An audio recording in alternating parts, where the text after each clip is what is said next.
Good morning, student. Welcome to all of you in the home mentoring session from BSD Vidya School. Myself, Ritu Mittal, mathematics teacher. Student, as we are doing the chapter number 1, sets. Now, the today's topic is complement of a set. First of all, I just explain you what is complement here. All of you know about the universal set. Like, I am taking an example. Let U be a universal set which consists of all prime numbers, and A be the subset of U which contain all those prime numbers that are not divisor of 42. Then we can see that 2 that belongs to U but 2 that does not belongs to A.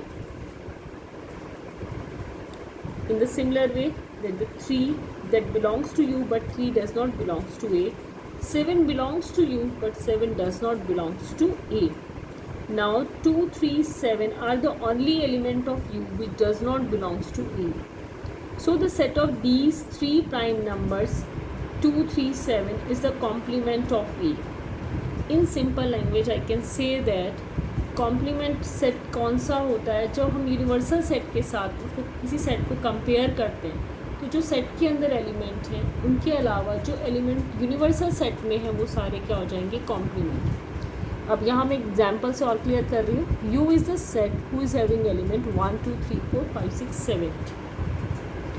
A is the set who is having element 1, 3, 5, 7. Complement के लिए एक छोटा सा हम dash लगाते हैं, A dash, that is known as the A complement.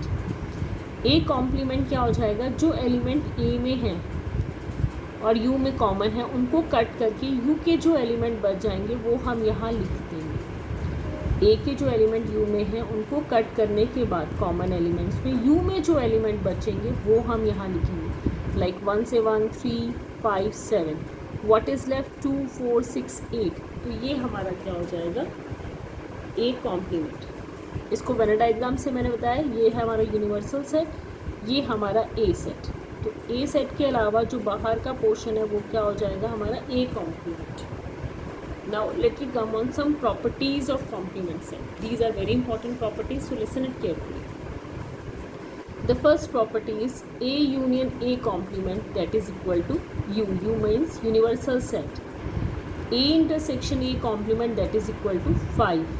अब पहला वाला पार्ट एक बार क्लियर कर लेते हैं. A यूनियन A कॉम्प्लीमेंट, अगर हम इन दोनों को यूनियन लेते हैं तो is it equal to universal set, क्योंकि दोनों का कॉम्बिनेशन ही हमारा क्या हो जाएगा, यूनिवर्सल सेट के बराबर. नेक्स्ट हमने बोला A इंटरसेक्शन A कॉम्प्लीमेंट. इन दोनों में कुछ भी कॉमन होगा, कभी कॉमन नहीं होगा, क्योंकि हमने इंटरसेक्शन ही किसका लिया है, जो एलिमेंट इसके अलावा सारे यूनिवर्सल सेट में. तो that is always be a 5 and we can say that disjoint set. Next is De Morgan's law. इस वर्ड को ध्यान रखना. डी मॉर्गन्स लॉ डायरेक्टली भी पूछा जा सकता है कि tell the De Morgan's law. तो डी मॉर्गन्स लॉ क्या है, A union B whole complement, that is equal to A complement intersection B complement. Second part है A intersection B whole complement, that is equal to A complement union B complement. तो ये जो चीज़ है ये अब आपका डी मॉर्गन्स लॉ की दो प्रॉपर्टीज़ हैं, इसको ध्यान से समझ लेना. Next third is A complement को दोबारा से अगर हम कॉम्प्लीमेंट करें तो वापस क्या हो जाएगा, A हो जाएगा.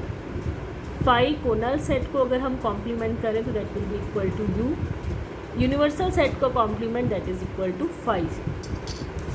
Now let me come on the exercise 1.5. 1.5 एक्सरसाइज में चलिए पहले मैं एक बार क्वेश्चन पढ़ा देती हूँ.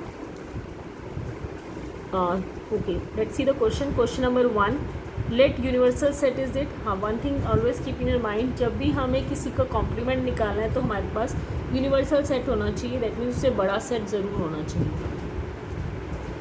U, A, B and C are given. First of all we have to find out A complement. A complements means जो एलिमेंट A में है और U में नहीं है. सॉरी, A और U के जो कॉमन एलिमेंट्स हैं वो कट जाएंगे और U के जो एलिमेंट्स बचेंगे वो हमारे यहाँ पर आ जाएंगे. तो you can see that in the first part 5, 6, 7, 8, 9. Now here I am taking the fourth part, A union B whole complement.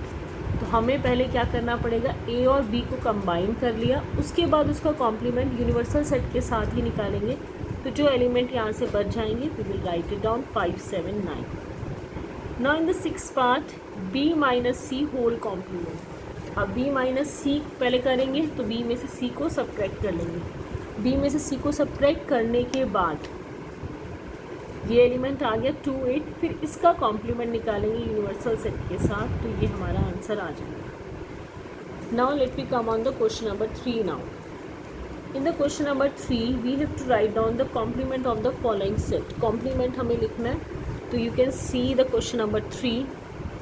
अब मैं यहाँ पे सेकेंड पार्ट ले रही हूँ, x such that third part लेते हैं चलिए। X such that x is a positive multiple of 3, positive multiple of 3, तो इसका कॉम्प्लीमेंट क्या होगा कि जो 3 के मल्टीपल ना हो।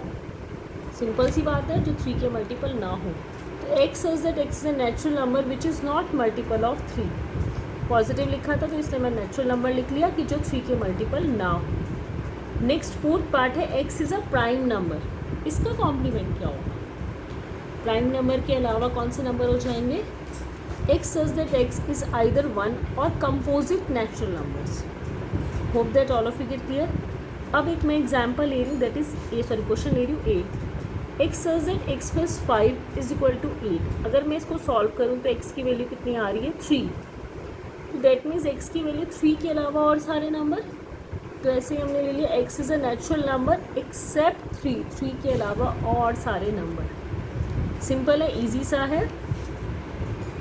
Now let we come on the question number 4। Universal set दिया है, ए दिया है, बी दिया हुआ है। We have to verify A union B whole complement, that is ये कौन सा लॉ था अभी हमने किया था? De Morgan's law. परफेक्ट। तो पहले हम क्या करेंगे, ए यूनियन बी कॉम्प्लीमेंट को हमें इसके इक्वल रखना है। तो पहले हम ए यूनियन बी निकाल लें, ये हमारा ए यूनियन बी आ गया। फिर हमने इसको कॉम्प्लीमेंट किया तो हमारा आंसर आ गया 19। अब हमें इसको किसके इक्वल प्रूव करना है?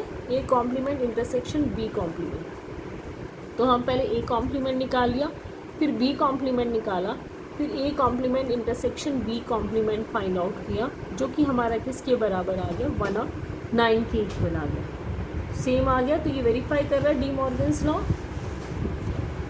सेकेंड पार्ट आप खुद करेंगे इसका। Let we come on the fifth. This is very important. Fifth में बोला है draw appropriate Venn diagram of each of the following. इसके लिए हमें डायग्राम्स बनाने हैं।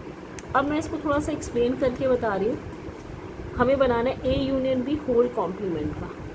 तो मैंने पहले क्या किया, ए बनाया, बी बनाया, दोनों में कुछ कॉमन भी ले लिया। अब ए यूनियन बी मीन्स ये सारा शेडिंग दीजिए, ठीक है। बट हमें क्या बनाना है? इसका कॉम्प्लीमेंट। अब कॉम्प्लीमेंट मीन्स क्या हो गया? इसके अलावा और सारा। तो सेकेंड पार्ट में मैंने बनाया ए बी, इसको छोड़ के और सारा हमने शेड कर दिया, तो ये क्या हो गया? A union B whole complement.